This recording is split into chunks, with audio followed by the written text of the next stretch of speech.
It's time for another episode of I Am Northwest Arkansas, the podcast covering the intersection of business, culture, entrepreneurship, and life in general here in the Ozarks. Whether you are considering a move to this area or trying to learn more about the place you call home, we've got something special for you. Here's our host, Randy Wilburn.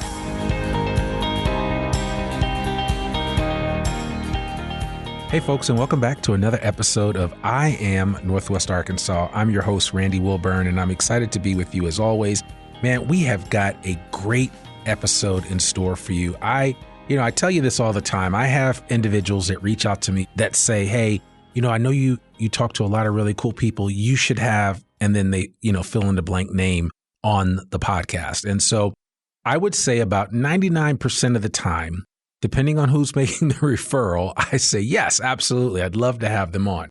And it just so happened that when this person got introduced to me, and actually I'll say the person that introduced it is Jody Dilday from the Arkansas Foundation. And Jody came on the podcast and she did a great episode about just talking about the whole philanthropic movement here in Northwest Arkansas and all the cool things that are happening and how her organization is involved and what they're doing and planned giving. And it was just a masterclass on planned giving and how you can be much more intentional about how you give, right? Because none of us can take anything that we acquire over our lifetimes cannot go to the grave with us. So we have to give those things away before we leave this earth. And so Jody talked so eloquently about that. But one of the things that she did even beyond that was she has made several introductions for me. And my next guest is one of those introductions, and his name is Shawn Schwartzman. Shawn is the president and founder of Potter's House. If you've ever been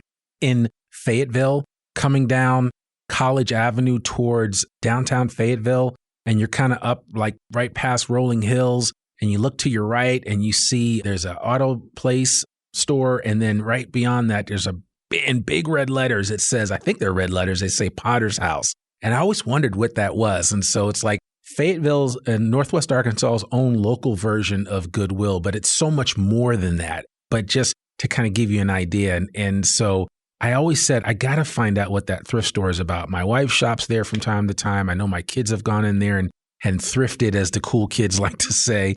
But I'm so happy and honored to have Shawn on the podcast today to share Potter's House with our whole I Am Northwest Arkansas community. So without further ado, Shawn Schwartzman, I want to welcome you to the podcast. Thank you so much. Really great to be here. Appreciate it. Absolutely. Absolutely. So listen, Shawn, why don't can you tell us a little bit about your journey to Northwest Arkansas and what led you to work with Potter's House? Absolutely. Don't know how far you want me to go back, but I'm a Fayetteville kid. Well, that's cool. I always the joke is you can go back to the crib if you want, but just take us back to where you think is relevant. Well, the crib is somewhat relevant because I was born here in Fayetteville. Okay. And there's not always a lot of us. So old Washington Regional. So right. And that's not where it is now. No, that's the old one is North and College, the corner there. Right. Some folks don't know that. But yeah, that's where I was born and raised here out in the sticks in Winslow for early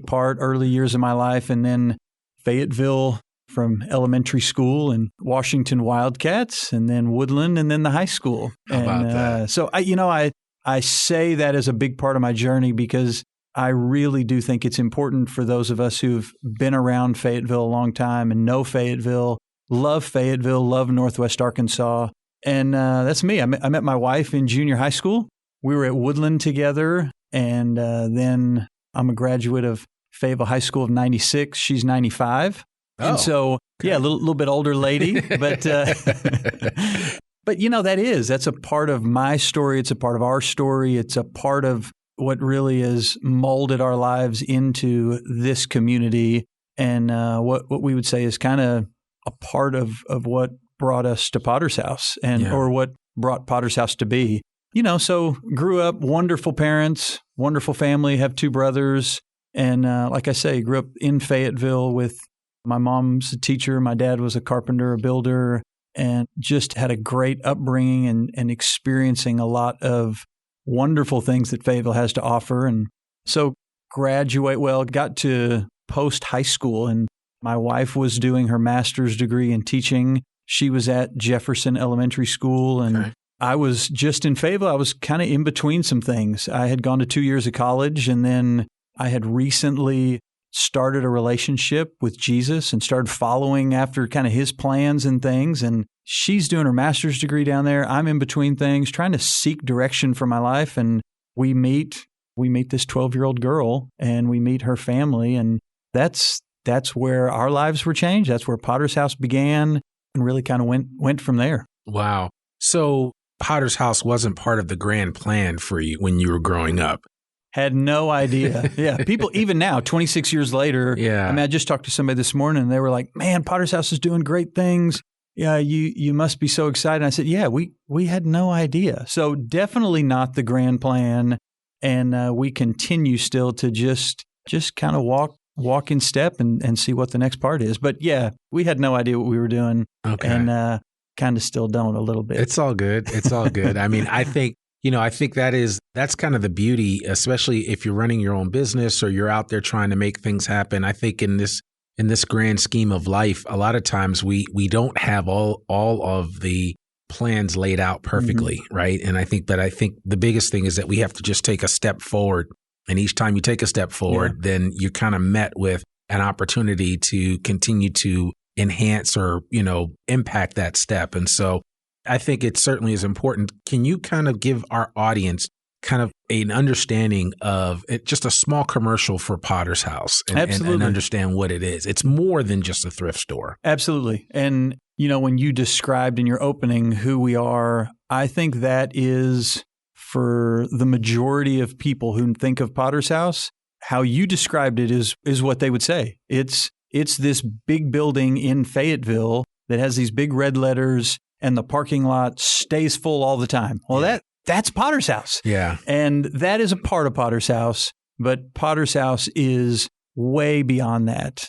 Our mission is to love Jesus and bring a community together. Our vision is to really just go and, with the dynamic, embrace the power of diverse relationships to connect and strengthen a community. So what we believe, as we've looked, and over 26 years, we've seen our community's fractured, and we're fractured mainly along socioeconomic and cultural lines. We just don't know people that are different than us. Yeah. So the quick commercial is we have community programs and we have thrift stores, and they are uniquely tied together with each other. So on the thrift store side, we have 3 thrift stores: Fayetteville, Siloam, and Springdale, and a processing center. And so we have about 100 employees that work for us on the thrift side. Okay. And then on the program side, we have a preschool, we have small groups, we've got a leadership program for teenagers, and we've got an adult program. And then we have a social worker, and so that's the community side, and these two are uniquely working for each other, whether it be funding, whether it be providing jobs, whether it be providing goods and donations. And so that's the what we do in order to impact, but really below all that stuff is relationships. Yeah. And we're going to go about doing what we do with relationships at the center of it. Yeah. And I think that's important, that sometimes gets lost, especially with religion as a whole, right? Is that, when you think about religion, a lot of times people run away from religion because for a lot of people, it's very dogmatic in the approach. But the reality is that when you boil it down to its essence, if you read the Bible and you understand it, and this is not a class on the Bible, but all that is ever professed in the Bible is that God wants to have a relationship with you, period, end of stop, or full stop rather. And, there's not yes, I understand there are other admonishments, there are other ideas, and there are other concepts and themes, but the overriding theme is a relationship. Mm-hmm. And I think that is sometimes it's missed. And even in this day and time where, the church, and I'm using air quotes now, the church is really struggling because they're having a hard time staying on message with the relationship piece of things.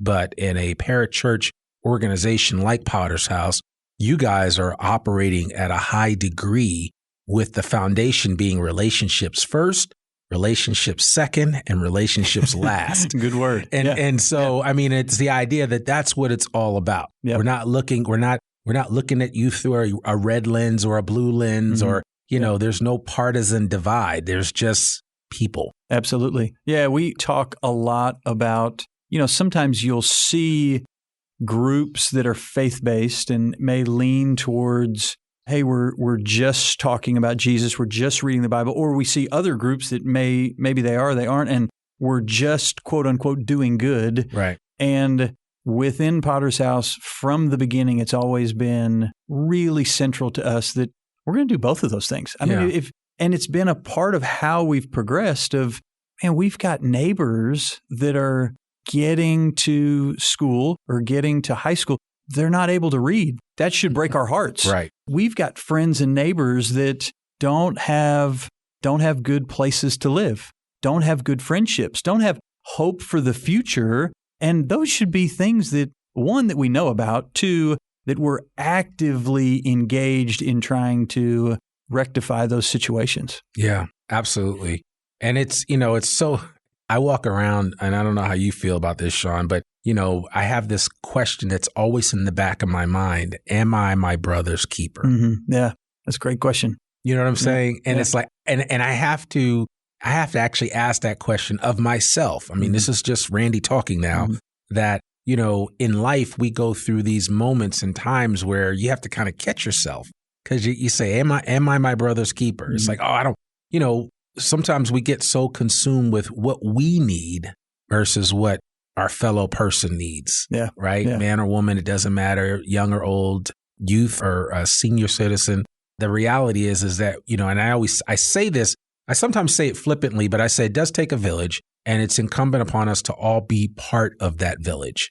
We can't pick and choose when we want to be a part of it. Yeah. And I think that's the challenge. And I think if more so than, especially at the time of recording this, we're moving into a place. And when I say we collectively, this country, and for all intents and purposes, Northwest Arkansas, we're moving into a place where we really have to check ourselves and ask, are we really our brother's keeper? Yeah. And one of the things that we've really looked to, and this is relationships, but proximity in answering the question that you just asked, am I my brother's keeper? Proximity is a huge deal. Do I know people that are different than me in the sense of, do I know folks that are struggling with homelessness? Yeah. Do I know folks that are coming out of incarceration? Do I know somebody who, they're struggling in life? Yep. Am I in close proximity to people in our community? Because honestly, you don't have to be. You can go about life and work and friendships, and you can just kind of stay around people who are like you all the time. And we think that's the big miss, is some people live in our community and they go, man, everything's great here. Yeah. Houses are great, schools are great, churches are great, businesses are great, and they are awesome. But we also have people who are living here and they're going, this place is terrible. Yeah. Like, I can't find a house. I can't find a job. Yeah. I'm not connected to people. And what we'd say is if you live in either of those two realities without the knowledge of the other one, that's when you're in you're living unhealthy community. Because to answer, am I my brother's keeper? Well, I shouldn't hear that answer from, well, you should be through this. It should be, well, hey, I got to know this guy, because that relationship then changes your perspective on things. It changes your, on people and how I should go about being my brother's keeper. Right. Right. And it's not a perfect science. I think it is one of those things where you have to continually refine that part of you as an individual. And I always tell people, I think as human beings, and I don't want to get too philosophical here, but as human beings, we all go through what I call a refining fire. And the purpose of, like, when you take metals through, or gold or any precious metal through a refining fire, it's because you want to burn off the bad stuff so that you're left with what's perfect. Mm-hmm.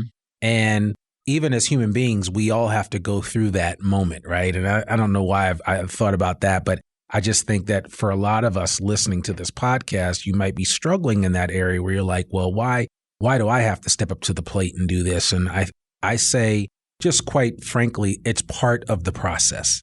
We all got to go through it. Mm-hmm. So if you feel uncomfortable about reaching out to your next door neighbor or the guy or gal down the street or somebody that you see all the time, but you never say hello to them, my encouragement is to say hi, reach out, check in on them, see how they're doing. And I was so reminded of this in this past year as we dealt with in the subdivision that I live in, several elderly people passed away. And not only does that remind you about just the frailty of life and the fact that, it's going to come for all of us one day, but it also helps me to understand the importance of just checking in on people, seeing how folks are doing. Not that they have any expectancy, but that, it's just good to be able to do that. And I will say that I think Northwest Arkansas, compared to a lot of other places that I've lived, the sense of community that's here is actually very strong. I agree. Are we perfect? Absolutely not. Do we have a ways to go? Absolutely. And I'm sure it bears out in the work that you do with Potter's House that you're like, yeah, we still have a ways to go. Right. Yeah. And here are some of the things that we can be doing. And and to that point, and I love what you said of say hi to the neighbors, say hi to the guy you see that maybe you don't talk to. The point that I hear in a lot of that we come back to at Potter's House is there's not a lot of great places to meet and be connected to a diverse group of people. Right. I mean, there's not a lot of great places. If I live in a neighborhood, maybe I'm going to reach out to my neighbors or I'm going to reach out to people at work. But where are the places that I go to say, man, I want to meet somebody that just immigrated here from a different country. Yeah. I want to meet somebody who maybe I'm living in poverty and I want to meet somebody who's a business owner. Well, or I want to meet somebody that has a different skin tone than I do. Yeah.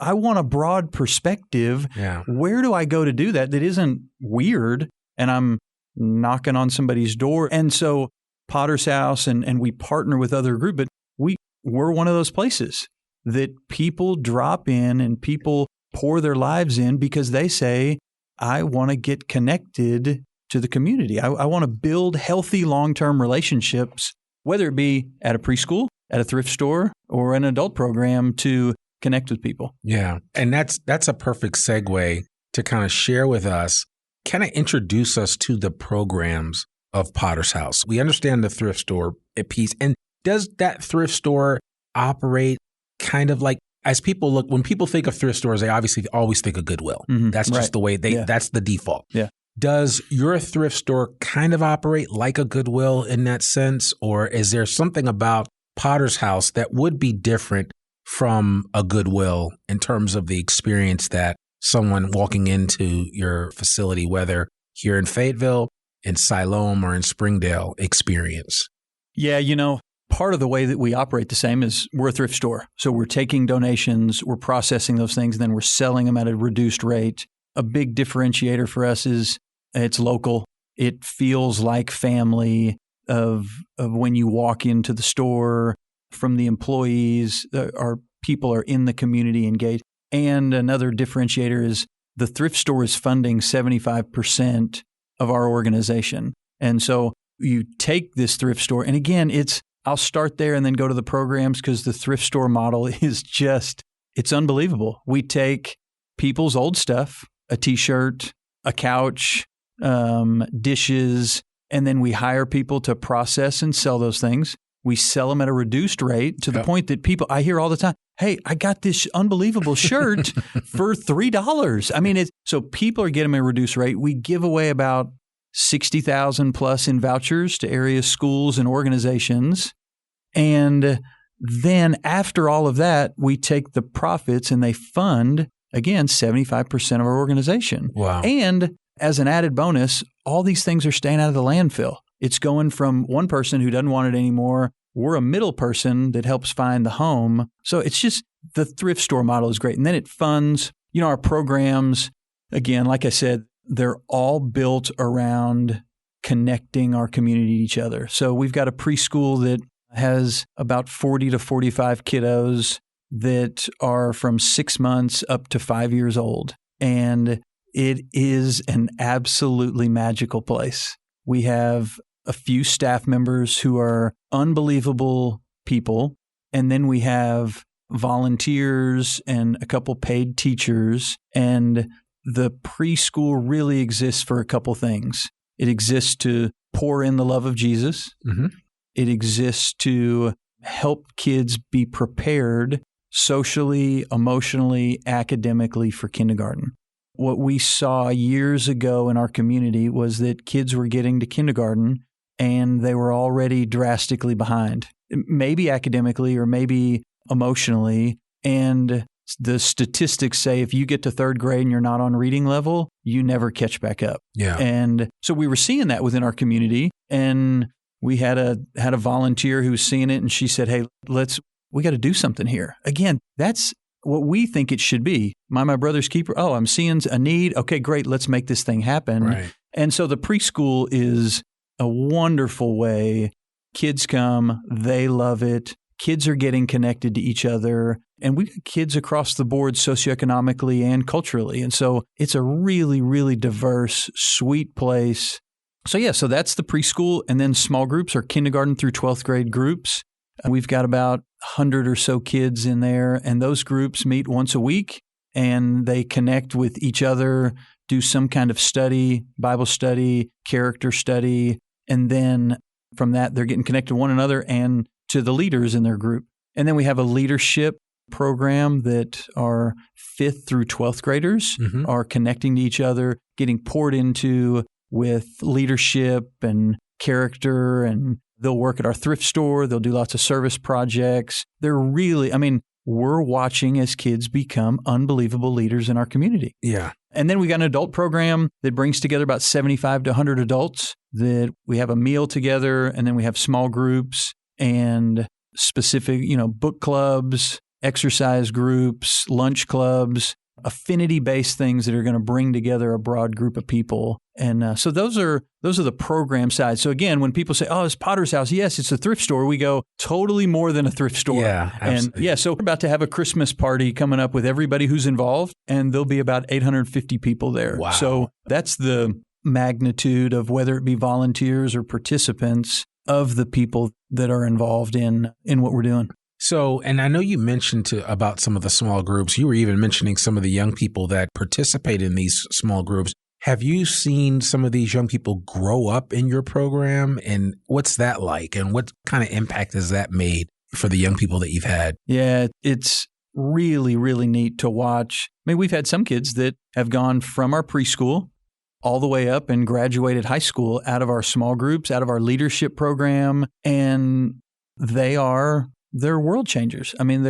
We've had some that are teachers, businessmen and women, social workers. They're dynamic people that are impacting Northwest Arkansas and beyond, whether it be St. Louis or Little Rock. I'm thinking through where some of our students are, but students, it's kind of a family kind of deal. And so people get connected, their families get connected, and then really stay involved for years and years. And then now with the adult program, some are staying connected in that way also for their personal connections, but also for impact as they come back around. Yeah, man.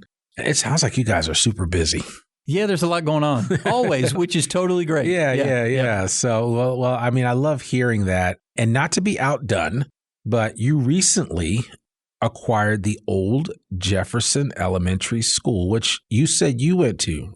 I went to Washington. You went to Washington. But my wife was doing her master's degree. Okay. Yep. So Jefferson Elementary School, could you share why this location is significant and what your vision is for it? And I will say to the audience that a lot of you have probably driven by, if you've gone MLK across School Street, right down by our Segas, and you keep going past the Walgreens, and I think that's a Walgreens, right? Yeah, and the Genesee Church. Genesis Church. And you keep going to that next intersection. That's the corner where Jefferson Elementary School is. And I remember driving by it all this time. And I'm like, man, when I first moved here, that school, I don't think was open. I think it closed in what year? 2006. Yeah. Yep. So it closed quite a while ago. But the bottom line is that, there's a school there, and it's part of the school system here in the Fayetteville Public Schools. So I'll let you kind of tee it up and share a little bit about the history of that school. You've already shared the significance for you, but talk a little bit about what, being able to embark upon this program to restore this building and really let it become a bellwether for the community at large. Yeah. We talked earlier about not having things planned out. The Jefferson property is a perfect example of that. Here's this thing that has come about that has totally shifted where and visibility and how we're going to do things. But it's exciting beyond what we could imagine. So again, we started there 26 years ago. The Jefferson property, it was built in 1930 and it was a school from 1930 to 2006. And so if you consider an elementary school in Fayetteville from 1930 to 2006, there's a lot of history there. And then the school system held onto the building and did some adult ed in the building from 06 to about 22, where they decided to put the building up for sale. And they needed to get fair market value of $1.865 million. And I went to a few mentors and men that I knew and just kind of said, hey, do you think we should try and fundraise around this? Would it be good for Potter's House? I mean, we didn't own any property, so I didn't know if this would be a wise move or not. And one of them said, hey, I think it'd be good for Potter's House. And honestly, I think the vision you have, it would be good for Fayetteville. And here, I'll write you the check, $1.865 million. And that's called a whole different level of ask, right? When you ask and it's answered right in one fell swoop. Absolutely. And I wasn't even really asking yet. Yeah, I mean, it was kind of going, hey, give me some wisdom. And it's okay. I mean, it was really it was for us, it was a God moment. Yeah. It was one of those moments where his fingerprints are on it. And so fast forward to now, and we have a vision for that property that it is going to be an unbelievable community space. Our preschool is going to go to a full-time preschool there at the facility. We're going to have our programs will be in the facility. We're going to see after-school tutoring. We're going to see counseling. We're going to see some lease space. We're going to see some event space.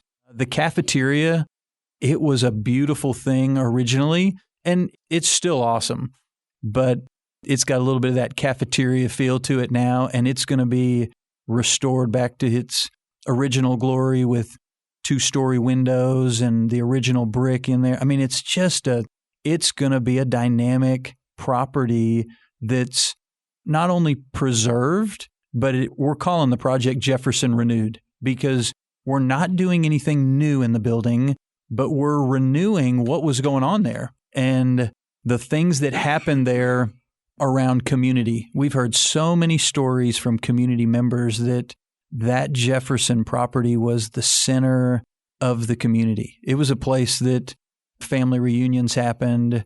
It was a place that people would come and make a meal and take it down the street to the church for the funeral. And some of those things it's going to happen again. After school tutoring is so it's going to be community, it's going to be education, it's going to be upward mobility. It's going to be a sweet place it's going to be a blessing to the community. Yeah. Well, certainly that kind of embodies being your brother's keeper when you create a platform and a place where people can go and feel like they belong to something and be a part of something bigger than themselves. So I'm excited. I had a chance. You gave me a wonderful tour of the property. And folks, I got to tell you, you're going to have to see what these guys are going to do with it. I think it's going to be special. I mean, they have some really grand plans for this facility. And, in the same vein of the way that they take things that some people would end up throwing out, but they end up putting it there in Potter's House to sell and to sometimes give away. And they're taking this building, which some people might say, oh, well, that building, that just needs to be torn down or something along those lines. And they're doing something better with it. And one of the words that is used a lot is called upcycle, right? And it's not so much recycling something, but it's actually taking something in its original form and making it even better. Yeah. And I think that's what you guys are going to do with Jefferson Elementary School. And so I'm really excited to see the next season for this opportunity and what you guys are working on. I think, as I was thinking about this particular episode, I know that there are a number of successful stories that you guys have shared over the years. And I've kind of anecdotally heard some, but I would love for you maybe to share a story or two about the unintended impact that Potter's House has had in our community here in Northwest Arkansas. Because I think it's important, one of the reasons why I did this podcast Well, so that I could give people a glimpse into the community that they're about to become a part of, right? Because a lot of times people are listening to this before they move here. They want to know what it's about. What's this area? What makes this area special? Here's this guy from Fayetteville. He's still there. Yeah, he's a homer or whatever. The bottom line is, no, I mean, you know what I'm saying? But it's like, you want to give people a glimpse into what they're about to get involved with. And I know that it has worked because I've had people tell me, hey, we moved here because of your podcast. You really shed some light on some things that are important to us. Thank you so much. But I would love for you maybe just to kind of share some of the stories that have become the through line for Potter's House and really, honestly, keep you getting up every morning and doing what you're doing. Yeah. Well, thanks for asking, because the success stories are fun and there's challenge stories as well. Sure. We define success in different ways. And one of the ways we define success is true relationships that are benefiting both people. So I'm going long around to your answer, but one of the things that I think happens a lot in our community, in Potter's House, or just in general, is we see people that may be middle class, maybe upper class, and we come to a relationship with somebody that may not have as much money as us, and we assume, oh, okay, I have something to offer. I can change this person's life. I know things. There's a lack of knowledge for this person, or there's something that, man, I can come in and my success is going to be to reach out to this person, tell them how to change their life, and then boom, their life becomes better. Yeah. And I believe some of our greatest successes are when really impactful, deep relationships happen and both of those people are impacted. So someone coming from the perspective is going, man, I thought I understood about someone living in poverty, and now I've got this great friend, and they're not lazy at all. They have 2 and 3 jobs, and that person's life is dramatically changed because they're wrestling with some of those questions. So some of the change we've seen has been in people's thinking. Obviously, well, maybe not obvious, but obviously we've totally seen change with students that have grown up in poverty and they're the first ones to graduate high school, or they're the first ones to graduate from college, get a master's degree. And I mentioned, whether it be teachers, whether it be business people, whether it be social workers. We've got a social worker on our staff. She's unbelievable. And she is what I would say a success story, but not because it's some sad story. She's unbelievable. And it's success of she grew up in Potter's House. She knows Potter's House. And now she's impacting people's lives for generations. So the relationships are changed. We see people's lives changed. And again, another part of the success is being a connected community. So at the thrift store, we see people come into the thrift store because they just want to connect with our employees. We see people come into the thrift store as an employee. So we've had people who come in and they just have to get some hours, and then they become an employee. They've become managers and gone off to better employment options. A lot of those things are kind of how we define success in what we're doing. So, and I can imagine, and I know that when you hear stories about organizations like yours and that there's always going to be good stories and stories of high achievement. And then there's also going to be stories that really take you through the coals, if you will. Can you think of something, what has kind of kept your composure even in the difficult times, right? I would have to imagine, like, especially during the financial meltdown and so many other, the pandemic, there have probably been challenges that you guys have faced. And how have you faced that adversity, and how has it borne out for you at Potter's House? Great question. And with our staff meetings over the years, we've kind of said, somewhat jokingly and somewhat seriously, our staff meetings can go from wonderful, euphoric, man, people are getting housing, or this is happening, or that's all the way to just meetings where it is, whether it be abuse, whether it be neglect, whether it be something going on with kids, or there's a lot of seemingly hopeless situations. that we travel in. And some of those things it's hard. And it is hard to watch.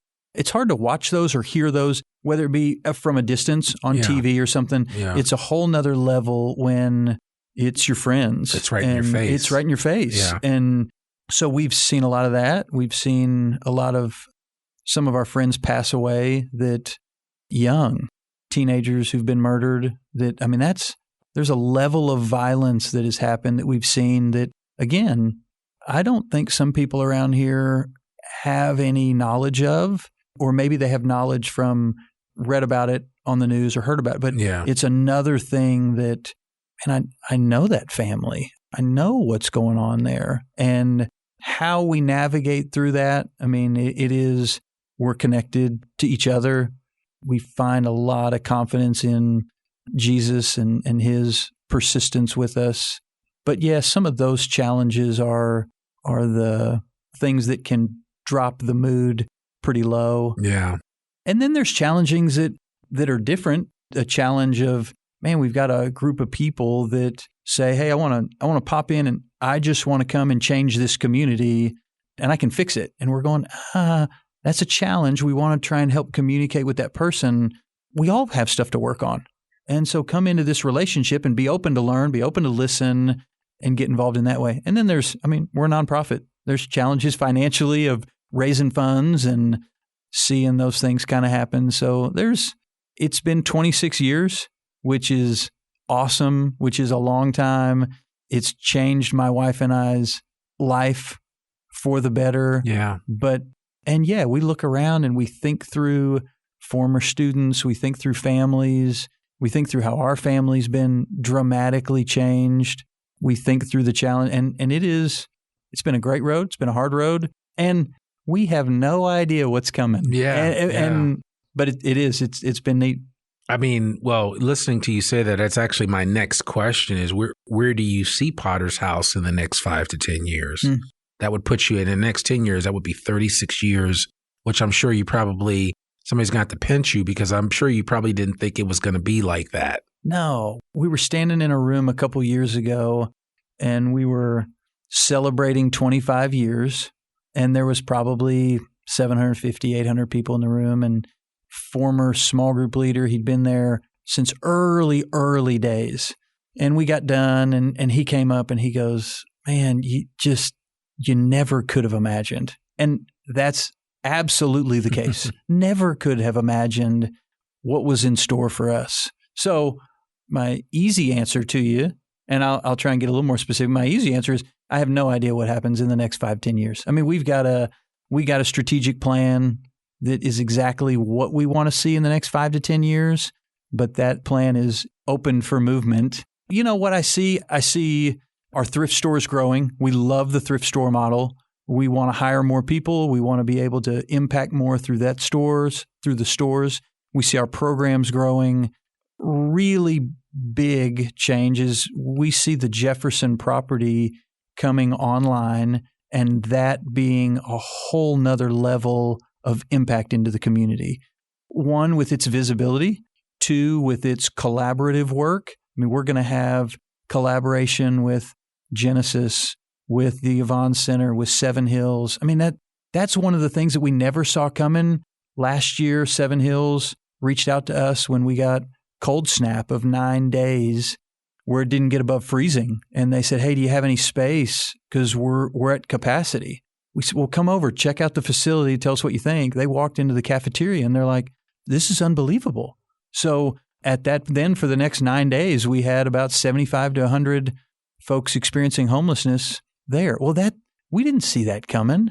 So for us, that was a huge deal. So where we go from here, we see a renewed Jefferson property. We see expanding stores. We see continued growth in our programs.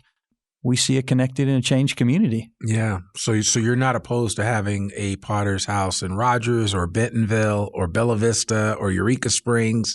It'd be awesome. Okay. Yeah. All right, cool. Yeah. Well, and I want people that are listening to this that may have some extra space somewhere to let us know. And certainly you might want to even reach out to Shawn and say, hey, I may have something that's perfect for Potter's House. Yeah. This might be a way for you to check that out. Yeah. if anybody listening to this wants to help you guys or connect with you in any way, how can our listeners get involved and support Potter's House, whether directly or indirectly? I'd say the best way to connect with us is our website, www.phnwa.com. And you could get there, and then there's a couple ways from there. You can sign up to volunteer. You can sign up to give. With the Jefferson Renewed Project, you can sign up to take a tour and learn more about the property, more about our campaign to renew that. You can give things to our thrift stores. You pull up to the dock, you're going to meet the greatest people. They'll help you unload your stuff, and that stuff will be received and then be used to change the community. So those would be the best ways that I'd say to start and connect. Yeah, no, I love that. So we'll certainly put a link to all of that in the show notes so people know how to get connected with you. The website, again, is phnwa.com. It stands for Potter's House, NWA.com. And the ways that you can give, volunteer, you can give of your time or your talent. You can participate in the Jefferson Renewal Project. And certainly, if you've got things to donate, nothing against Goodwill, but you can take your stuff down to Potter's House and you can donate it to them. So, absolutely. In fact, I have a bag of stuff that I'm going to take down and donate to you guys. As my wife was cleaning out her closet, and I said, I'm taking these to Potter's House. So, thanks so much. Yes, so I am converted. Last thing I want to ask is, what would you say, since you are a lifetime Northwest Arkansas resident, if somebody was listening to this episode or thinking about moving here, maybe from one of the coasts or someplace else, what would you say to them about what makes this place special? Really good question. What makes this place special? It is, and this place being Northwest Arkansas, right? Yeah. It is. It's unique. I mean, I'm biased because I've lived here my whole life. Yeah, but I feel like we are a large area. In terms of Northwest Arkansas, we're growing, but it still feels like small community. And then beyond that, what makes this place special is we have an unbelievable group of people here that as you get to know them, it's unlike anywhere else. And people that are friendly, are welcoming, love to get involved, want you to get involved. And, you said earlier, hey, meet somebody, say hi to somebody. And in some places, that's not normally well received. It's well received here. I'll give you an example. When we partnered with Seven Hills and we had all these people experiencing homelessness in our cafeteria, my 7-year-old daughter and I would go every day and we'd hang out there. And she loved riding on roller skates. And so we're kind of hanging around. And there were these two gentlemen that every day would sit and talk to us. And we were there the first day. And we all introduced ourselves. And I came back the next day and they looked at me and said, "Hi, Shawn." And they looked at my 7-year-old and they said, "Hi, Mia." And I looked and I couldn't remember their name. And it just hit me. These guys now know more about me than I did. They were ready. They were welcoming.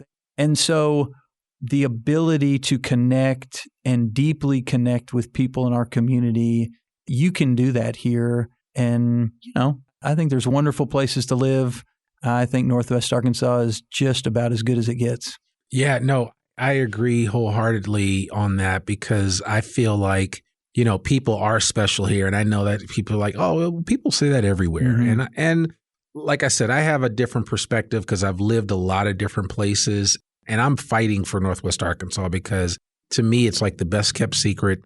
And I think once people realize what this area is all about, they definitely will figure out a way to gravitate towards this place. Mm-hmm. And what I tell people that are from here or that live here and haven't really taken advantage of all that Northwest Arkansas has to offer, my only advice is take a step back and take in what's around you.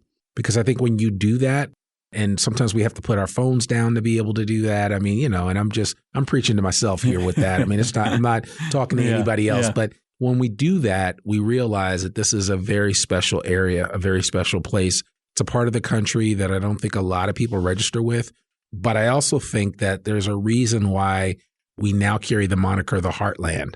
And so I think that's in Northwest Arkansas is part of that. So I would encourage anybody that's listening that has heard Shawn's words today on this episode, if you haven't decided to relocate here already. If this doesn't do it for you, I don't know what will, but you can go back and listen to one of the other 300 plus episodes of this podcast. But needless to say, there are a lot of people here like Shawn and his wife and his family and the team at Potter's House that are waiting with open arms to welcome you to Northwest Arkansas. Absolutely. And if you're already here in Northwest Arkansas and maybe are a little lonely, there are programs and there are places where people are going to take you just as you are.